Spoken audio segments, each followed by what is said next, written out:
Drama serial माँ के upcoming episode बहुत ही इंटरेस्टिंग होने जा रहे हैं क्योंकि अब जो होने वाला है उसकी तो हमें उम्मीद भी नहीं थी। यानी कहानी को टोटली चेंज कर दिया गया है अदील को मारकर। अदील की मौत के बाद क्या बतूल और आसिया वसीम और जारियून के रहमो करम पर आ जाएंगे और जारियून अदील का सारा बिजनेस अपने नाम करवा लेगा और वसीम की चाल कामयाब हो जाएगी। क्या अदील की मौत में भी वसीम का हाथ है या ये कोई प्लानिंग या साजिश है? अरमान जहां राहा बी के किडनैपर्स को ढूंढ रहा था, वहां एक और मसला शुरू हो चुका है और अदील की मौत की खबर तो सबको हिला देती है और आसिया को तो ऐसा लगता है जैसे वो अपने अंजाम के करीब करीब है।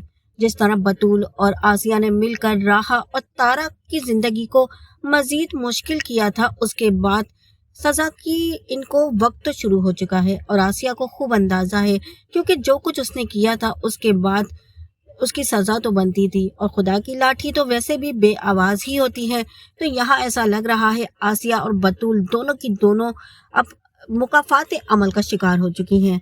जारियून का रवैया धीरे धीरे बतूल के साथ बहुत ही ज्यादा बदलने लगेगा।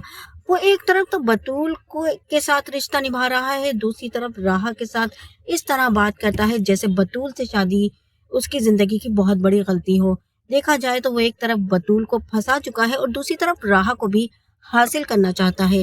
लेकिन इधर अरमान जब राहा बी को बताता है कि भाई तुम्हारे किडनैपर्स पकड़े गए हैं और तुम्हें अगवा करवाने में जहां जारियून का हाथ था वहां आसिया भी शामिल थी। इधर राहा को जो है बहुत अच्छे से अंदाजा तो था, अब ये बदला लेगी वसीम से भी, जारियून से भी और अपनी मोमानी से भी। ये लोग इसी प्लान में पर काम कर रहे होते हैं, तभी अदील की मौत सबको हिला देगी। उसके बाद कहानी एकदम चेंज।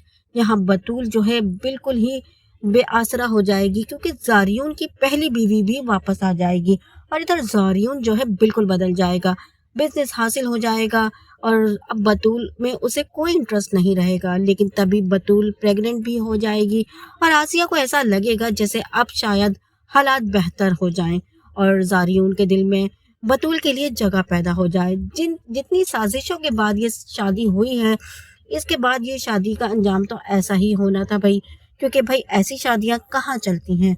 आप लोग जरूर बताना बतूल ने जो कुछ किया इतना कसूर बतूल का नहीं था, लेकिन आसिया बहुत बड़ी गुनहगार है क्योंकि इसने अच्छा नहीं किया ना तारा के साथ और ना राहा के साथ। अब अरमान और राहा की शादी की बातें शुरू हो जाएंगी क्योंकि तारा चाहती है कि अब अरमान और राहा की शादी हो जाए। वो ज़ैनब बी से बात करती है, ज़ैनब बी तो वैसे भी राजी होती है। कबीर अपनी बेटी की शादी करना चाहता है लेकिन राहा के तो मिजाज ही नहीं मिलते। वो अपने बाप और माँ दोनों को दिल से माफ नहीं कर पाई, लेकिन कबीर भी हाथ जोड़ देता है, कहता है बेटा कब तक मुझसे नाराज रहोगी, अब माफ कर दो। और इस तरह राहा जो है अपने वालिद को माफ कर देगी और इधर अरमान और राहा की शादी हो जाएगी।